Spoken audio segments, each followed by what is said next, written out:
जय गुरुदेव। जय श्री कृष्ण। विद्यार्थी मित्रों, मारू नाम है मनीष कासुंद्रा अने तमे जोई रह्या छो मारी यूट्यूब चेनल। विद्यार्थी मित्रों, आजे आपणे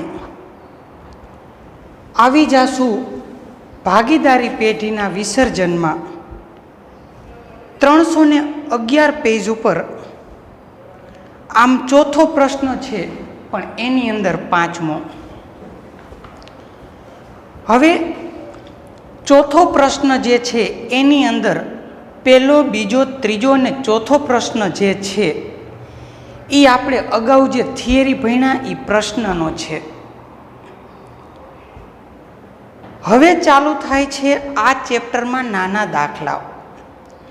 हवे एक महत्वनी बाबत याद राखजो विद्यार्थी मित्रों के आ चेप्टर मांथी 2 दाखला पूछाय छे, पण केटला मार्कना? तो के 3-3 मार्कना। एटले के विभाग सी में पूछाशे 3 मार्कना 2। तो एनो मतलब एवो आ चेप्टर मांथी मोटा दाखला पूछाशे नहीं। तो चौथो प्रश्न एनी अंदर 1 થી 4 ई थियरीना प्रश्नों छे। अने हवे आपणे आवी जाई छी दाखला नंबर 4 एमां 5 नानकड़ो दाखलो छे एनी उपर। सौ प्रथम रकम वाँचू छूं, ध्यान देजो। 311 पेज उपर चौथो प्रश्न एनी अंदर 5मो मोस्ट आईएमपी। ए अने बी नी पेढ़ीनी कुल मिलकतो 1,50,000 नी छे। तेमां रोकड़ 10,000 समायेली छे। पेढ़ीनी चोखी मिलकतो 1,00,000 नी छे। मूड़ी अने अनामतनो प्रमाण 4:1 छे। बीनी मूड़ी करता एनी मूड़ी 20,000 वधु छे। माल मिलकत निकाल खातानी खोट 20,000 थयेल छे। आटली नीचे पेन्सिल थी अंडरलाइन। माल मिलकत निकाल खातानी खोट 20,000 थयेल छे। ई 5मो दाखलो चौथानो गणी त्यारे कांई कामनो नथी, कारण के ई ज्यारे आपणे चौथा प्रश्ननी अंदर छठो भणीने त्यारे कामनुं छे। पेढ़ीनुं विसर्जन कर्युं। शरूनुं पाकું સરવૈયું बनावीने ए अने बी नी शरूआतनी मूड़ी शोधो। तो शुं बनाववानुं कीधुं? तो के शरूआतनुं पाकું સરવૈયું।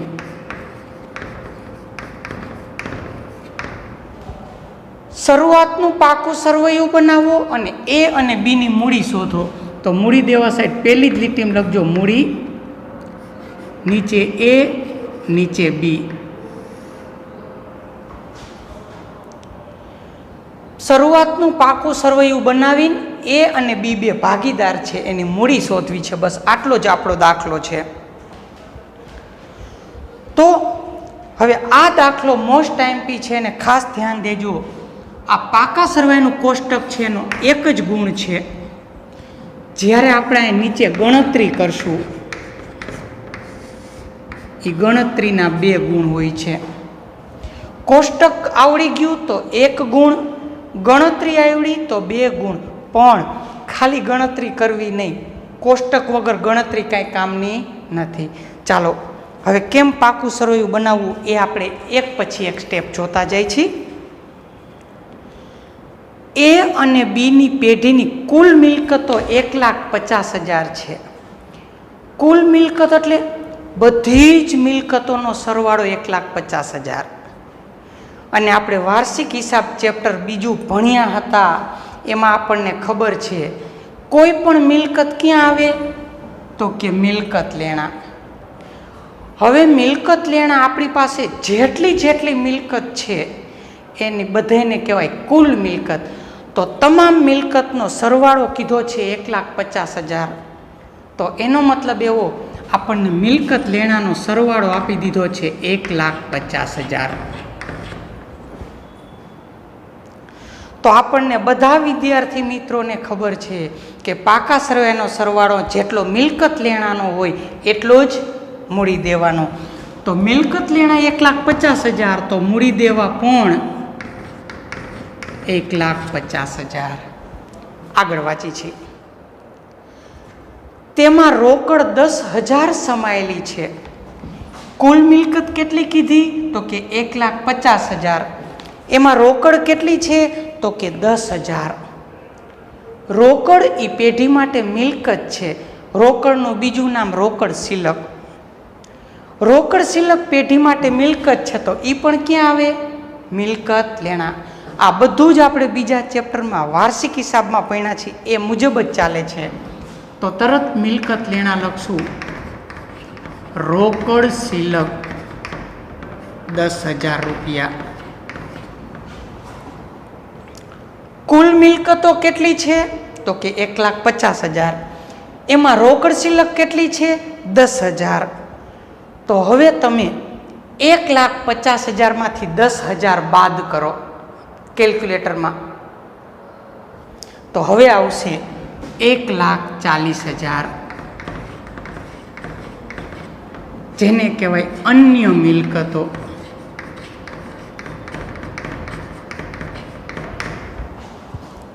જેને કહેવાય અન્ય મિલકતો. તો આ રીતના મિલકત લેણા સાઈડની બધી જ વિગત આપણે કરી પૂર્ણ. આગળ વાંચું છું.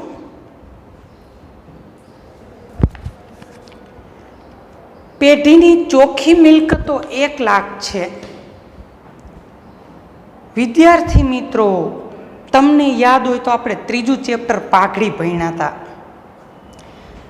પાઘડી ચેપ્ટરની અંદર ત્રીજી અને ચોથી રીત હતી, અધિક નફાની રીત અને મૂડીકૃત નફા. એમાં પહેલું શીખાતા આપણે પહેલું સ્ટેપ રોકાયેલી મૂડી. રોકાયેલી મૂડી કેમ મળતી? તો કે કુલ મિલકત માઇનસ કુલ દેવા. યાદ ન હોય તો સૂત્ર જોઈ લેજો. પણ આ રોકાયેલ મૂડીનું બીજું નામ તો કે ચોખ્ખી મિલકત. તો અહીંયા આપણે પહેલું સ્ટેપ આવશે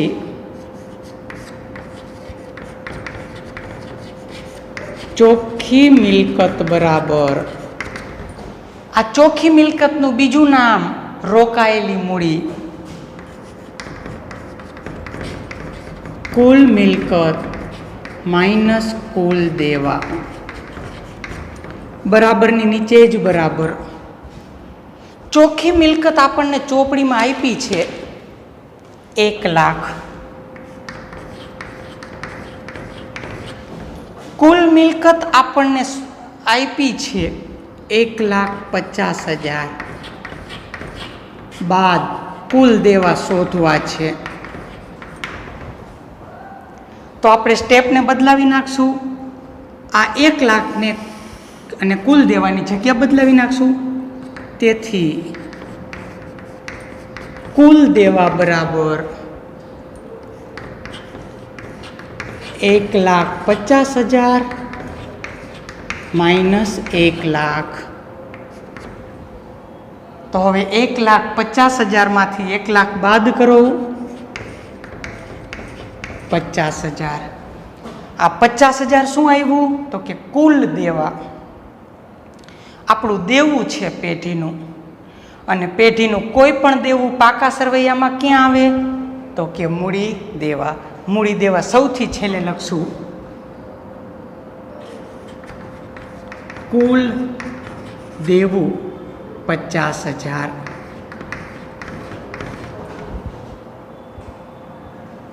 નેક્સ્ટ આગળ વાંચીએ છીએ. મૂડી અને અનામતનું પ્રમાણ 4:1 છે. હવે જો 1,50,000 સરવાળો છે. હવે કેલ્ક્યુલેટરમાં 1,50,000 માંથી 50,000 બાદ કરો તો કેટલા આવે છે? 1,00,000. એ શું છે? ચોખ્ખી મિલકત. આ 1,00,000 રૂપિયા શું છે? તો કે ચોપડીમાં એમ કીધું છે મૂડી અને અનામત. તો એક મૂડી છે અને બીજું અનામત. આ મૂડી અને અનામત બે થઈને કેટલા રૂપિયા થાય? તો કે 1,00,000. પણ એ 1,00,000નું પ્રમાણ કેટલું છે? 4:1. તો હવે આપણે મૂડી અને અનામત શોધશું. તો અહીંયા લખશું નંબર 2.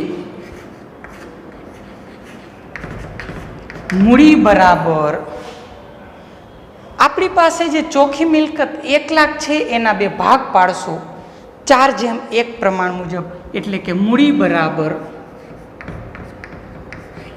ચોખ્ખી મિલકત ગુણ્યા જો ચોપડીમાં મૂડીનું પ્રમાણ કેટલું છે 4, એટલે આને કહેવાય 4/5 બરાબર નીચે બરાબર.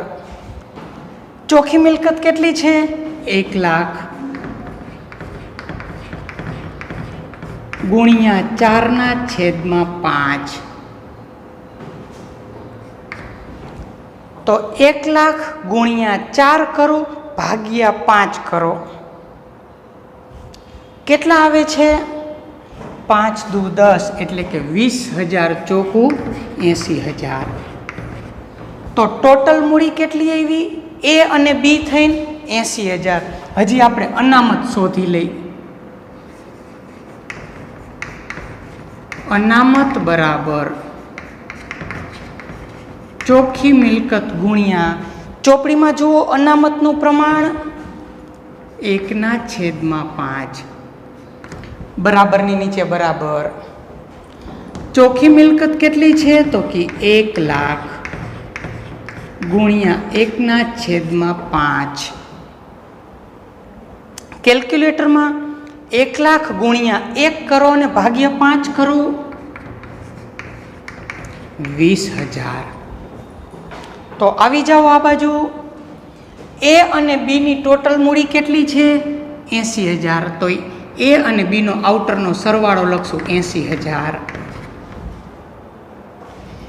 અનામત કેટલા શોધ્યા 20,000, આઉટરમાં 20,000. હવે જો મૂડી દેવા સાઈડનો સરવાળો થઈ ગયો 1,50,000, તો કે હા. હવે વધ્યું શું તો કે એ અને બીની મૂડી. આગળ વાંચું છું. બીની મૂડી કરતાં એની મૂડી 20,000 વધુ છે. નંબર 3. કુલ મૂડી કેટલી છે તો કે 80,000.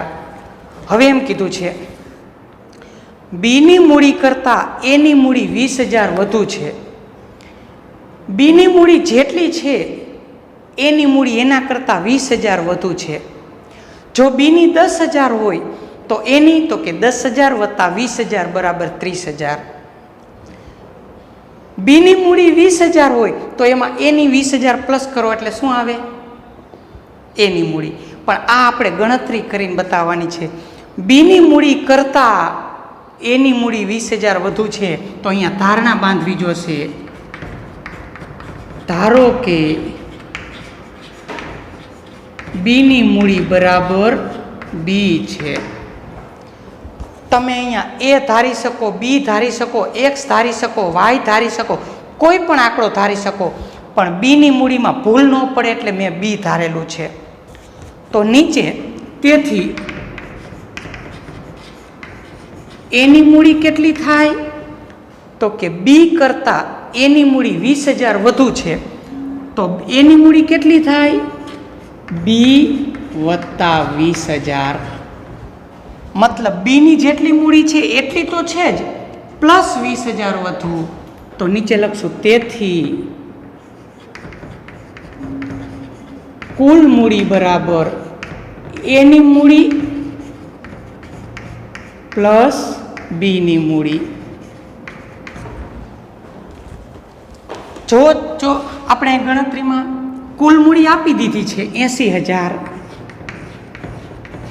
બરાબર એની મૂડી કેટલી છે તો કે બી પ્લસ 20,000 વત્તા બીની મૂડી કેટલી છે તો કે બી. તેથી આ 20,000 પ્લસ છે, આ સાઈડ આવે તો માઇનસ 80,000 માઇનસ 20,000 બરાબર 1 બી અને 2 બીનો સરવાળો એટલે 2 બી 2 બી. બી સ્ક્વેર ન થાય, બી સ્ક્વેર તો જ થાય જો ગુણાકાર હોય તો. હવે 80,000 માંથી 20,000 બાદ કરો 60,000.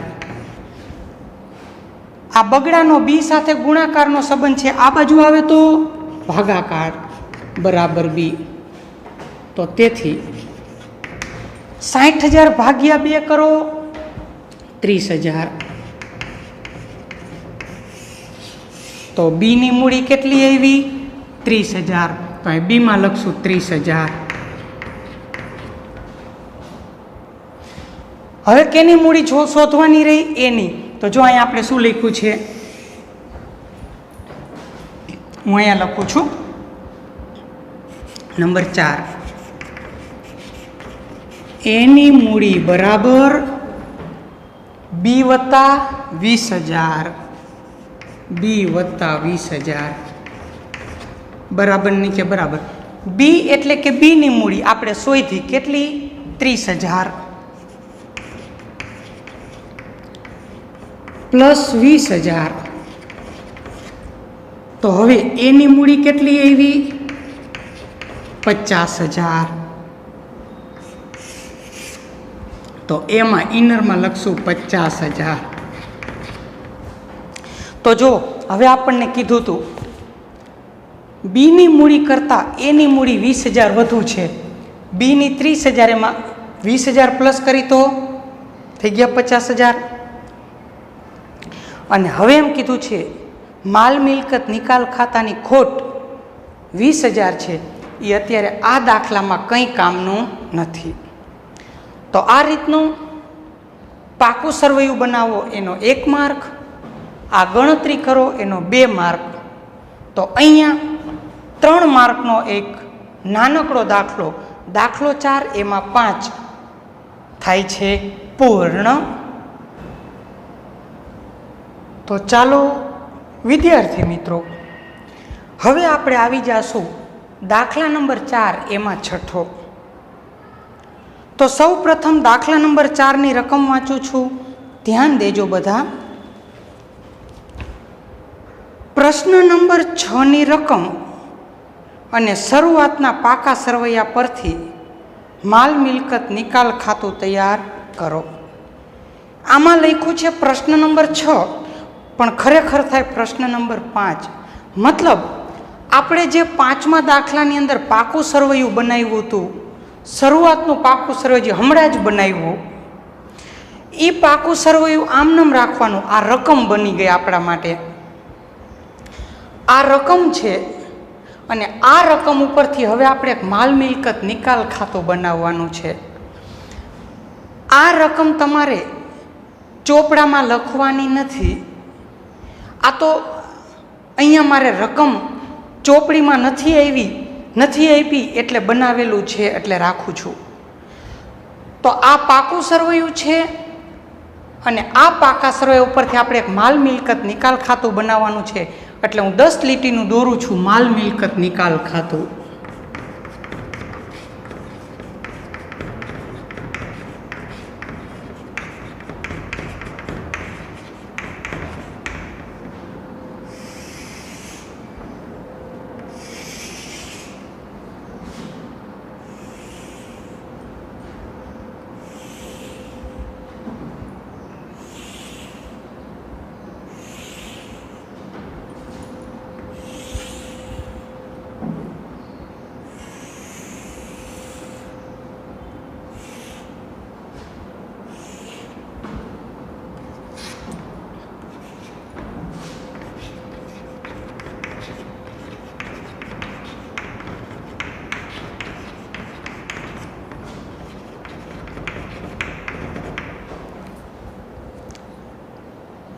આ રીતનું આપણે માલ મિલકત નિકાલ ખાતું બનાવવાનું છે. પરંતુ આપણે જે વિસર્જન અંગેની આમ નોંધ પાકી કરેલી છે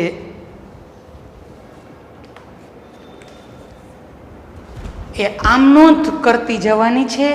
અને 11મા ધોરણમાં આપણે જે ખતવણી કરી એ આ માલ મિલકત નિકાલ ખાતાની ખતવણીમાં લખતું જવાનું છે. તો આ દાખલા નંબર 6 ગણવા માટે તમારે ફરજિયાત દાખલા નંબર 5ની રકમ વાંચવી પડશે.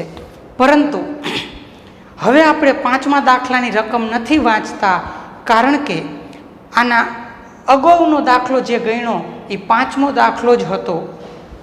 એ 5મો દાખલો વાંચીને આ આખી વિગત આવી છે. એમાં એક વિગતમાં મેં જો અંડરલાઈન કરાવી હતી, માલ મિલકત નિકાલ ખાતાની ખોટ 20,000 થયેલ છે. એ મેં એવું કીધું હતું કે 5મા દાખલામાં નથી લખવાની. એ 20,000 ખોટ તો કે છઠ્ઠા દાખલા માટે આપી છે, આ માલ મિલકત નિકાલ ખાતા માટે આપી છે. હવે આપણને ખબર છે વિદ્યાર્થી મિત્રો કે વિસર્જન એટલે તો કે મિલકતો વેચો, લેણાના રૂપિયા ઉઘરાવો, દેવાના રૂપિયા ચૂકવો. હવે રૂપિયા વધે તો નફો કહેવાય અને ઘટે તો ખોટ. તો અહીંયા ખોટ આપી છે 20,000. તો એનો મતલબ એવો ભાગીદારને કહેવું પડશે કે લાવો ઘરેથી 20,000 રૂપિયા. પાંચમા દાખલામાં એ અને બીનું નફા નુકસાનનું પ્રમાણ નથી આપ્યું, એટલે બે કેટલા રૂપિયા લાવશે? 10,000 10,000. તો વિસર્જનની સૌથી છેલ્લી ખોટની આમનો ધામ થાય. ભાગીદારના મૂડી ચાલુ ખાતે ઉધાર તે માલ મિલકત નિકાલ ખાતે જમા. તો ખતવણીમાં માલ મિલકત નિકાલ ખાતાની જમા બાજુ લખવાનું. તો કે શું લખવાનું? અહીંયા લખવાનું ખોટ, એની નીચે લખવાનું એ બી. એની ખોટ કેટલી? 10,000. બીની ખોટ કેટલી? 10,000. તો હવે ટોટલ ખોટ કેટલી? 20,000. તો એનો મતલબ એવો ખોટ 20,000 ગઈ, 10,000 એ લાવશે ઘરેથી અથવા એના મૂડી ખાતેથી, અને 10,000 બી લાવશે એના મૂડી ખાતેથી. તો પાંચમા દાખલામાં 20,000 જે આપ્યા એ પાંચમા દાખલામાં ઉપયોગી નથી, છઠ્ઠા દાખલા માટે છે. હવે છઠ્ઠા પ્રશ્નમાં તો કાંઈ કીધું નથી. તો એનો મતલબ એવો કે હવે આ જ રકમ થઈ અને આ જ રકમ થઈ અને સાથે સાથે આપણે આમનો જોતી જવાની. તો પહેલાં આવી છીએ અન્ય મિલકતમાં. અન્ય મિલકત એટલે કે પરચુરણ મિલકત. સૌથી પહેલાં પરચુરણ મિલકતનું ખાતું બંધ કરો. પરચુરણ મિલકતની બાકી કેવી છે? તો કે ઉધાર. અને પરચુરણ મિલકતનું ખાતું બંધ કરીને ક્યાં લઈ જવાય? તો કે માલ મિલકત નિકાલ ખાતે. આ આમનો પાકી કરી એ મુજબ. પરચુરણ મિલકતની બાકી ઉધાર છે એટલે ખાતું બંધ કરી શું થાય? જમા. તો આમનો ધામ થશે માલ મિલકત નિકાલ ખાતે ઉધાર તે પરચુરણ મિલકત ખાતે જમા. કરો ખતવણી. ક્યાં લખાય? માલ મિલકત નિકાલ ખાતાની ઉધાર બાજુ લખાય. અહીંયા પરચુરણ મિલકત લખો તોય ચાલે ને અન્ય મિલકત લખો તોય ચાલે. અન્ય મિલકત ખાતું કર્યું બંધ. એક ખાતું બંધ કરવાની આમનો થઈ. હવે બીજી, મિલકતના રૂપિયા મિલકત બજારમાં વેચી તો રૂપિયા આવે તેની આમનો.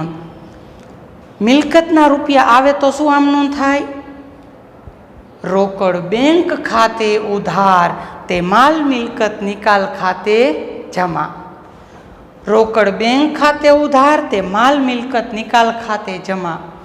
માલ મિલકત નિકાલ ખાતે જમા લખવાનું પણ કૌંસમાં. રોકડ બેંક ખાતે કૌંસમાં ઉપજ્યા.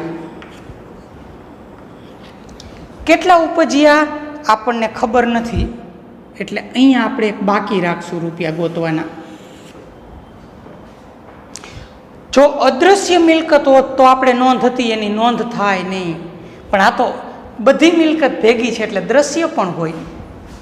ચાલો આનું કામ કર્યું પૂરું. હવે રોકડ શિલક.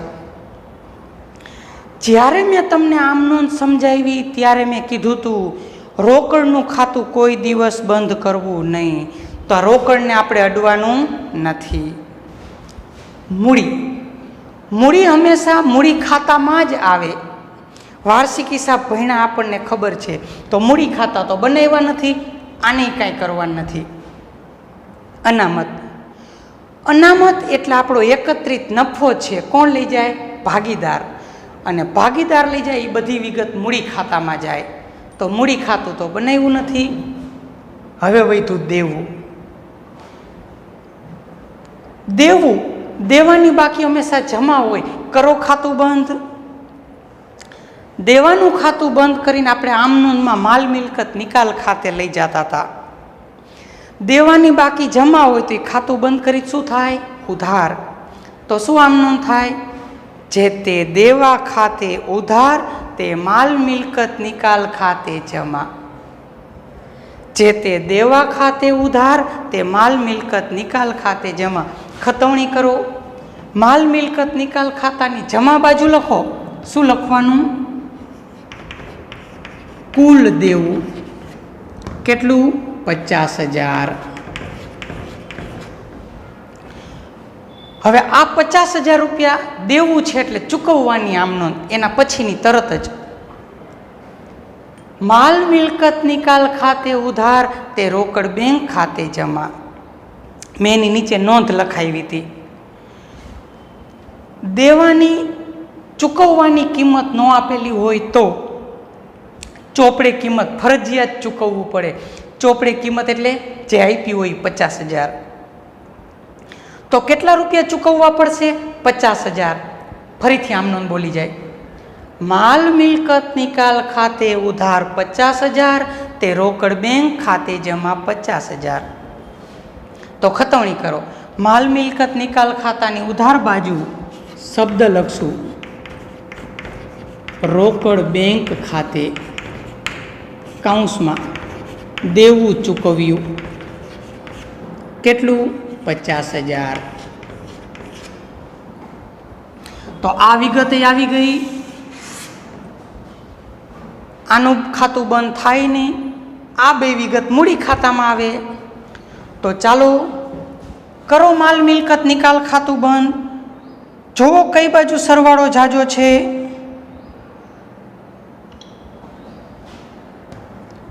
ઉધાર બાજુ સરવાળો જાજો છે. કરો ઉધાર બાજુનો સરવાળો 1,90,000 અને મૂકો એ બે બાજુ 1,90,000. આ વિગત શોધવી છે તો 1,90,000 માંથી 70,000 બાદ કરો.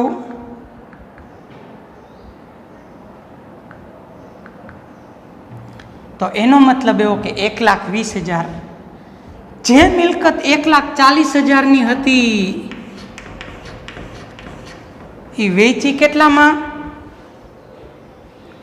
1,20,000 માં. તો આ રીતનો દાખલા નંબર 4 એમાં છઠ્ઠો આ રકમ આપી હતી એના ઉપરથી આપણે માલ મિલકત નિકાલ ખાતું બનાવ્યું. 3 માર્કનો નાનકડો દાખલો થાય છે પૂર્ણ. તો હવે આપણે આવી જાય છે વિદ્યાર્થી મિત્રો દાખલા નંબર 4. એની અંદર 7મો વાંચું છું, ધ્યાન દેજો. વિસર્જન વખતે પેઢીની કુલ મિલકતો 2 લાખ છે. કુલ મિલકત કેટલી છે? 2 લાખ. જે પૈકી ચાલુ મિલકતો 40% છે. આપણને બધા વિદ્યાર્થી મિત્રોને ખબર છે કે મિલકતો 2 પ્રકારની હોય, દ્રશ્ય અદ્રશ્ય. દ્રશ્ય મિલકતો 2 પ્રકારની હોય, ચાલુ મિલકત, બિન ચાલુ મિલકત. તો આમ અહીંયા ચાલુ મિલકત 40% કીધી. પહેલાં તો કુલ મિલકત કેટલી આપી છે? 2 લાખ. સમજો વિદ્યાર્થી મિત્રો. એમાંથી 40% તો કે ચાલુ મિલકત. કરો જો 2 લાખના 40%. 2 લાખ ગુણ્યા 40% 80,000. અને કૌંસમાં એમ કીધું છે કે 10,000 રોકડ સહિત. તો 80,000 માં 10,000 શું છે? રોકડ. તો કે -10,000 રોકડ. તો હવે બીજી ચાલુ મિલકત કેટલી હોય? 70,000. પહેલા 2 લાખના 40% કર્યા એટલે કુલ ચાલુ મિલકત આવી. એમાંથી રોકડ 10,000 બાદ કરી એટલે વૈધી ચાલુ મિલકત 70,000. તો 40% ચાલુ મિલકત હોય તો 60% શું હોય? બિન ચાલુ મિલકત, જેનું બીજું નામ સ્થિર મિલકત. 2 લાખના 60% કરો 1,20,000.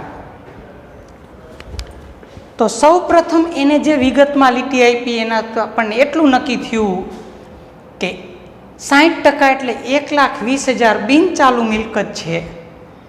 80,000 કુલ ચાલુ મિલકત છે.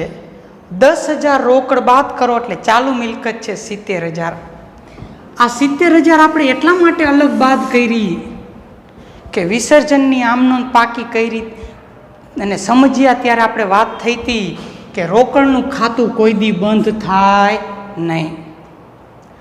તો આપણને હવે એટલો ખબર પડે કે બિન ચાલુ મિલકત 1,20,000 છે અને ચાલુ મિલકત 70,000. આ 80,000 કુલ ચાલુ મિલકત કહેવાય. આપણે કુલ ચાલુ મિલકત નથી જોતી, રોકડ સિવાયની જોઈ છે. હવે પહેલાં આ મિલકતનું ખાતું બંધ કરવાનું અને માલ મિલકત નિકાલ ખાતે લઈ જવાનું. મિલકતની બાકી કેવી હોય તો કે ઉધાર. મિલકતની બાકી ઉધાર હોય, ખાતું બંધ કરી તો જમા. મિલકત ખાતે જમા થાય તો ઉધાર, માલ મિલકત નિકાલ. હંમેશા પેલું બાકીનું ખાતું કરવાનું બંધ. નંબર 1, માલ મિલકત નિકાલ ખાતે ઉધાર રૂપિયા બાકી રાખશું તે ચાલુ મિલકત ખાતે. કુલ ચાલુ મિલકત નહીં, 80,000 નહીં, કેમ કે રોકડનું ખાતું બંધ કરાય નહીં. તો ચાલુ મિલકત કેટલી છે? 70,000. ચાલુ મિલકત ખાતે જમા 70,000 તે બિન ચાલુ મિલકત ખાતે જમા કેટલી છે? 1,20,000. હવે બેનો સરવાળો કરો, 1,90,000. આ આપણે પહેલું કામ કર્યું, ખાતું બંધ કર્યું. નંબર 2, પહેલું કામ કરવાનું, કોઈ પણ મિલકત હોય, લેણું હોય, દેવું હોય, ખાતું બંધ કરવાનું. હવે મિલકત છે એટલે રૂપિયા આવશે. બીજી આમનો 2 ભેગી કરી આપણે. રૂપિયા આવે તોય ભેગી હતી ને ભાગીદાર લઈ જાય તોય ભેગી હતી. હવે નીચે વાંચી છીએ આપણે, હજી જ લીટીમાં બાકી છે. સ્થિર મિલકતના 120% રકમ ઉપજી, જ્યારે ચાલુ મિલકતના 80% રકમ ઉપજ્યા. જ્યારે રૂપિયા ઉપજે કે ચૂકવી એની વાત થાય એટલે આપણે એવું યાદ રાખ્યું હતું, પહેલી આમનોંધમાં માલ મિલકત નિકાલ ખાતે ઉધાર કર્યું હોય તો બીજી આમનોંધમાં જમા કરવાનું. પહેલી આમનોંધમાં જમા કર્યું હોય તો બીજી આમનોંધમાં ઉધાર. તો જો પહેલી આમનોંધમાં માલ મિલકત નિકાલ ખાતે શું કર્યું છે? ઉધાર. તો બીજી આમનોંધમાં જમા તે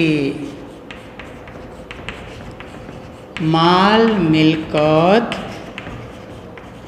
નિકાલ ખાતે. હવે રૂપિયા પછી ગોતશું. હવે ઉધાર આપણે 2 શબ્દ લખ્યા હતા. જો રોકડા આવે તો રોકડ બેંક ખાતે.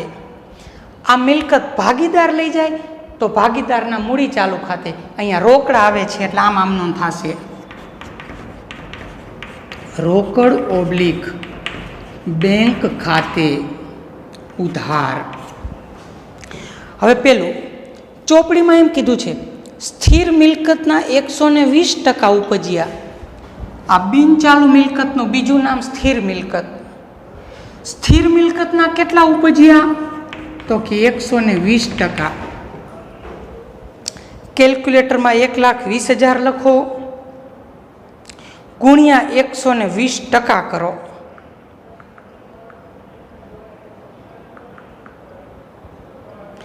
તો એક બિન ચાલુ મિલકતના 1,44,000 ઉપજ્યા. હવે ચાલુ મિલકતના કેટલા આવ્યા? 80,000. તો આ 70,000 ને 80% કરો. 70,000 ગુણ્યા 80%, 56,000. તો હવે 1,44,000 પ્લસ 56,000નો સરવાળો કરો, 2 લાખ. મતલબ રોકડા ટોટલ બઈ થઈને આવ્યા 2 લાખ. તો આમનો ધામ થાય, રોકડ બેંક ખાતે ઉધાર 2 લાખ, તે માલ મિલકત નિકાલ ખાતે જમા 2 લાખ.